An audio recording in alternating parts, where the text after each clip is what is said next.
The 12 members of the dependent origination. Section 10. For this is said in the Paþisambhida in the description of what is to be directly known. Bhikkhus, all is to be directly known. And what is all that is to be directly known? I is to be directly known. Visible objects are to be directly known.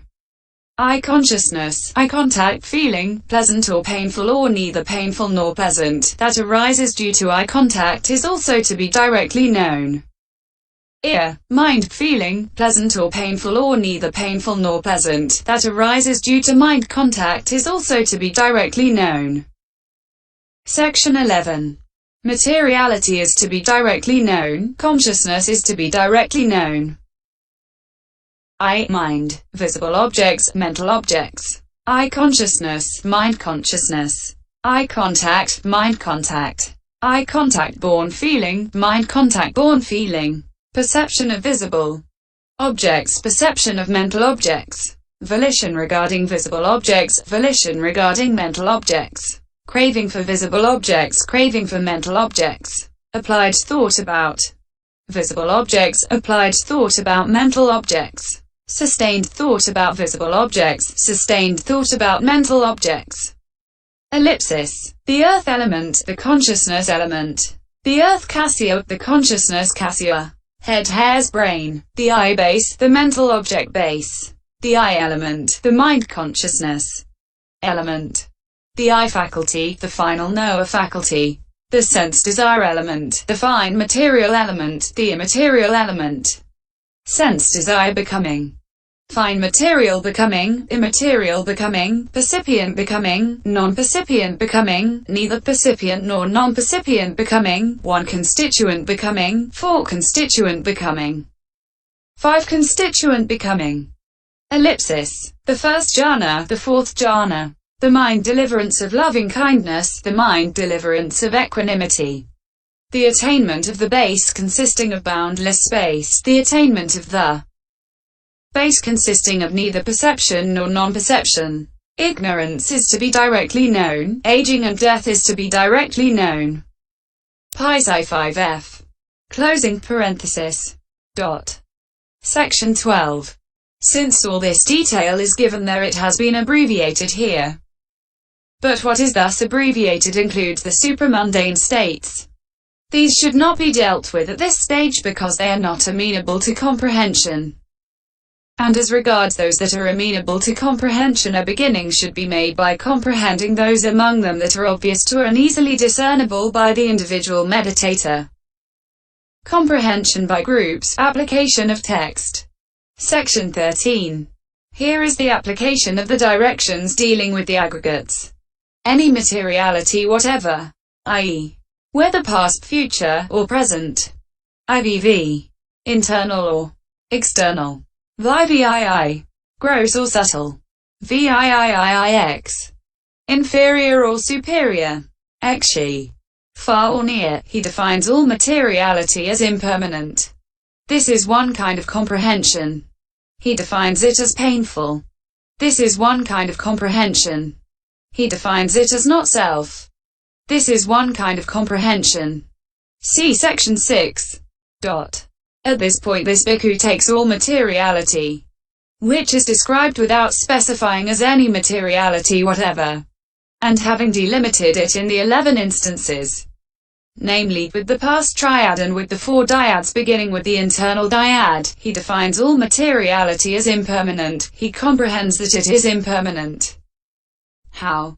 In the way stated next. For this is said, materiality, whether past, future or present, is impermanent in the sense of destruction. Section 14. Accordingly, he comprehends the materiality that is past as impermanent in the sense of destruction because it was destroyed in the past and did not reach this becoming. And he comprehends the materiality that is future as impermanent in the sense of destruction since it will be produced in the next becoming, will be destroyed there too, and will not pass on to a further becoming. And he comprehends the materiality that is present as impermanent in the sense of destruction since it is destroyed here and does not pass beyond. and he comprehends the materiality that is internal as impermanent in the sense of destruction, since it is destroyed as internal and does not pass on to the external state. And he comprehends the materiality that is external, gross, subtle, inferior, superior, far. And he comprehends the materiality that is near as impermanent in the sense of destruction, since it is destroyed there and does not pass on to the far state. And all this is impermanent in the sense of destruction. Accordingly, there is one kind of comprehension in this way, but it is affected in 11 ways. Section 15. And all that materiality is painful in the sense of terror. In the sense of terror because of its terrifyingness. For what is impermanent brings terror, as it does to the deities in the Siho-Pama Sutta. S384. So this is also painful in the sense of terror. Accordingly, there is one kind of comprehension in this way too, but it is affected in 11 ways. Section 16. And just as it is painful, so too all that materiality is not self in the sense of having no core. In the sense of having no core because of the absence of any core of self conceived as a self, an abhidha, a doer, an experiencer, one who is his own master. For what is impermanent is painful. S382. And it is impossible to escape the impermanence, or the rise and fall and oppression, of self, so how could it have the state of a doer, and so on? Hence it is said, Bhikkhus, were materiality self, it would not lead to affliction. S366. And so on. So this is also not self, in the sense of having no core. Accordingly, there is one kind of comprehension in this way too, but it is affected in 11 ways. The same method applies to feeling, and so on. Section 17. But what is impermanent is necessarily classed as formed, etc. And so in order to show the synonyms for that impermanence, or in order to show how the attention given to it occurs in different ways, it is restated in the text thus. Materiality, whether past, future, or present, is impermanent, formed, dependently arisen, subject to destruction, subject to fall, subject to fading away, subject to cessation. The same method applies to feeling, and so on. Strengthening of comprehension in 40 ways. Section 18. Now, when the Blessed One was expounding conformity knowledge, he asked a question. By means of what 40 aspects does he acquire liking that is in conformity? By means of what 40 aspects does he enter into the certainty of rightness?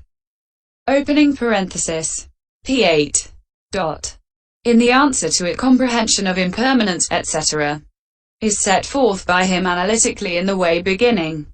Seeing the 5 aggregates as impermanent, as painful, as a disease, a boil, a dart, a calamity, an affliction, as alien, as disintegrating, as a plague, a disaster, a terror, a menace, as fickle, perishable, unenduring, as no protection, no shelter, no refuge, as empty, vain, void, not self, as a danger, as subject to change, as having no core, as the root of calamity, as murderous, as due to be annihilated, as subject to cankers, as formed, as Mara S8, as subject to birth, subject to aging, subject to illness, subject to death, subject to sorrow, subject to lamentation, subject to despair, subject to defilement.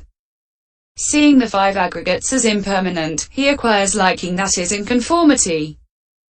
And seeing that the cessation of the 5 aggregates is the permanent nibbana, he enters into the certainty of rightness. Pis 2238. So in order to strengthen that same comprehension of impermanence, pain, and not self in the 5 aggregates, this meditator also comprehends these 5 aggregates by means of that kind of comprehension. Section 19. How does he do it? He does it by means of comprehension as impermanent, etc. Stated specifically as follows.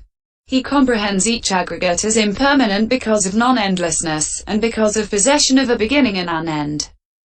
as painful because of oppression by rise and fall, and because of being the basis for pain, as a disease because of having to be maintained by conditions, and because of being the root of disease, as a boil because of being consequent upon impalement by suffering, because of oozing with the filth of defilements, and because of being swollen by arising, ripened by aging, and burst by dissolution, as a dart because of producing oppression, because of penetrating inside, and because of being hard to extract, as a calamity because of having to be condemned, because of bringing loss, and because of being the basis for calamity, as an affliction because of restricting freedom, and because of being the foundation for affliction, as alien because of inability to have mastery exercised over them, and because of intractability, as disintegrating because of crumbling through sickness, aging and death, as a plague because of bringing various kinds of ruin,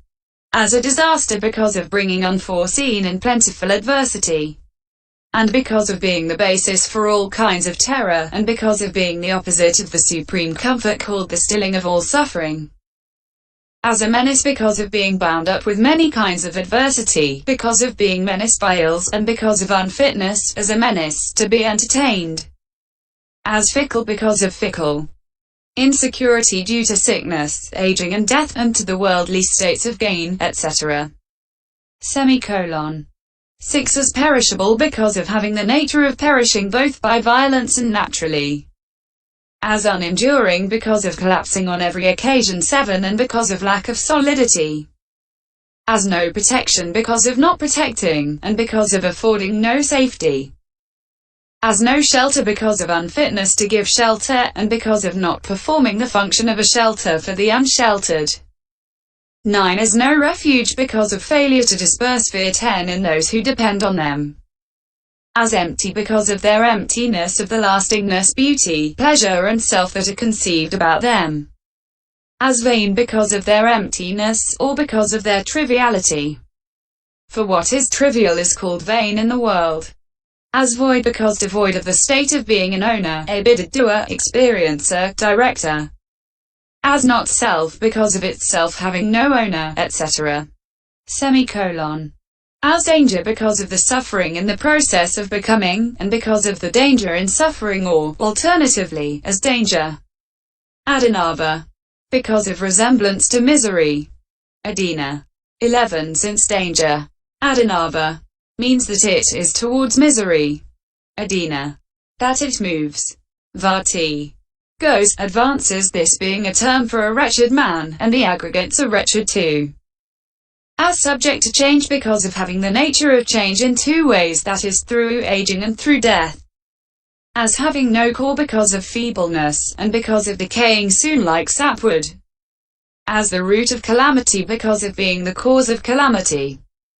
As murderous because of breaking faith like an enemy posing as a friend.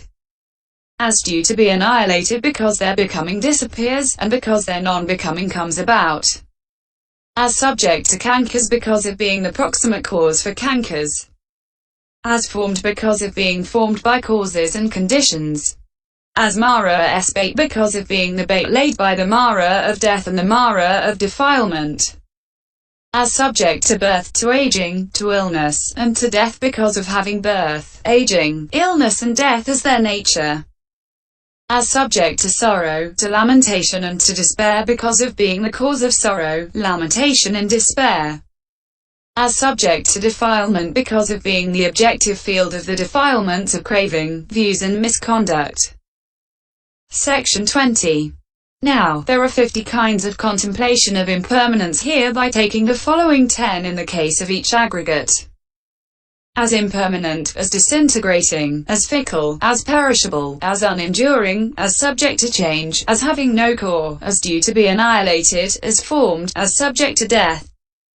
There are 25 kinds of contemplation of not-self by taking the following 5 in the case of each aggregate, as alien, as empty, as vain, as void, as not-self. There are